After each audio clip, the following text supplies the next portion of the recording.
DNA fragmentation टेस्टमा यदि cut off point भन्दा धेरै आयो, हाई आयो, more than 25% of DNA fragmentation देखियो वीर्य परीक्षण गर्दाखेरि, अब के गर्ने त, के होला यसको ट्रिटमेन्टहरू? आउँ कुरा गरौँ ट्रिटमेन्ट फर हाई टिएफआई। नमस्ते, म doctor Usha Karki, fertility specialist at National IVF जमल।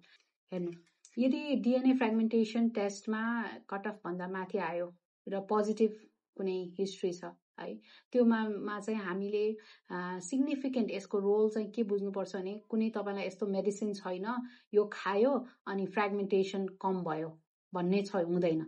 जुन शुक्रकीटमा फ्रेगमेन्टेसन देखिसक्यो त्योलाई हामी रिपेयर गर्न सक्दैनौं, बरु अबका दिनमा प्रड्युस हुने बन्ने शुक्रकीटमा फ्रेगमेन्टेसनको मात्रा कमी होस् भनेर हामीले विभिन्न उपायहरू अपनाउने गर्दछौं।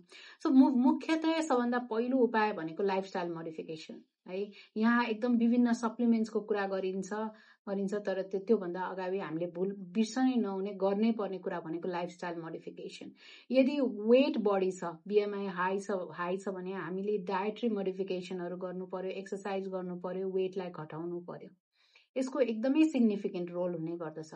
अब साथसाथै सप्लिमेन्ट्सहरूको पनि टु सम एक्सटेन्ट हामीले सप्लिमेन्ट्सहरू दिने गर्दछौं, तर बेसिकली डायट थ्रु और supplement through vitamin C rich food, vitamin D rich food, antioxidant rich फुडहरू, योहरू चाहिँ हामीले सप्लिमेन्ट लिनु जरुरी छ। यो डायटबाट र अरू फर्मबाट यो माइक्रोन्युट्रियन्ट्सहरूको सप्लिमेन्ट्स लिन जरुरी छ।